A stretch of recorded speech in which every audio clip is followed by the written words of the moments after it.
réussi. L'honorable député de Montcalm. Monsieur le Président, 2 ombudsmen des anciens combattants ont affirmé que le tribunal des anciens combattants ne s'acquittait pas correctement de son mandat. Le processus d'appel du tribunal fonctionne mal et le taux d'insatisfaction est très élevé parmi les anciens combattants et leurs familles. Quand les conservateurs vont-ils finalement démanteler le tribunal des anciens combattants pour le remplacer par un processus simplifié de traitement de demande? Et quand vont-ils donner aux anciens combattants et aux membres de la GRC les prestations qu'ils méritent? L'honorable ministre des Anciens combattants. Monsieur le Président, je remercie ma collègue pour sa question, mais je voudrais lui rappeler que l'Ombudsman des anciens combattants a dit que le tribunal des anciens combattants a un rôle crucial à jouer en veillant à ce que les vétérans et autres clients d'Anciens combattants Canada reçoivent les prestations et les services auxquels ils ont droit.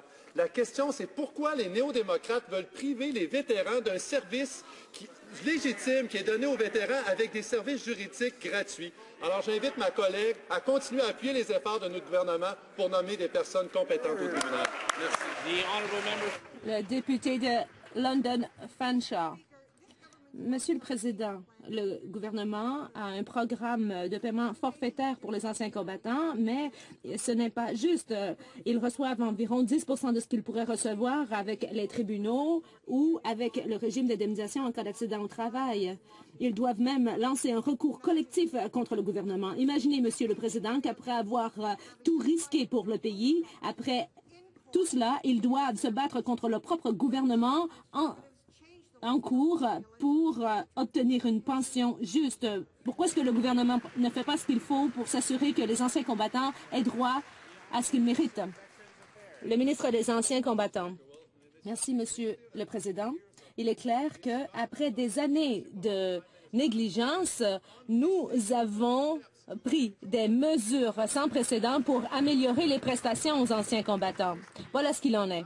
Monsieur le Président, et comme la députée le sait, nous avons de nombreuses prestations qui sont données aux anciens combattants, qu'il s'agisse de mon ministère ou d'un autre.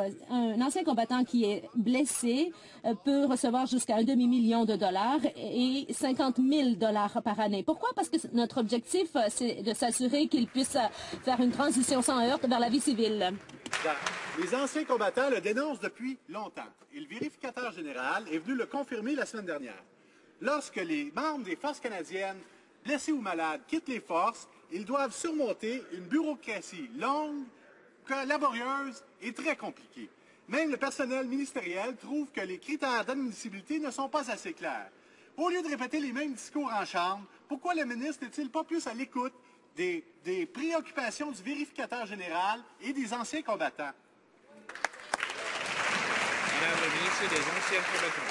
Monsieur le Président, d'abord, le vérificateur général a reconnu les efforts concrets que notre gouvernement fait pour s'adresser aux enjeux des vétérans qui sont sérieusement blessés ou malades. Ensuite, le vérificateur général a dit « réduisez la paperasse, réduisez les délais ». Pourquoi mon collègue néo-démocrate s'oppose à ce qu'on coupe dans la paperasse, Monsieur le Président, pour accélérer, simplifier nos processus? C'est exactement ce qu'on fait avec l'initiative de réduire la paperasse et c'est ce qu'on fait avec notre plan d'action pour la transition des vétérans et c'est ce qu'on va continuer à faire, Monsieur le Président, parce qu'ici, on ne fait pas juste parler pour les vétérans, on agit. Merci.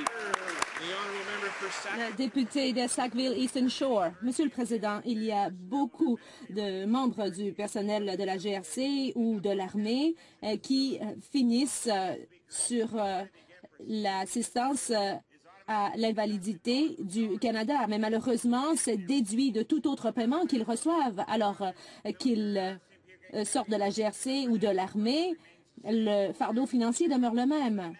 Est-ce que le gouvernement va arrêter la clause de récupération du régime de pension du Canada pour que ces anciens combattants et anciens de la GRC puissent avoir droit à la pension qu'ils méritent?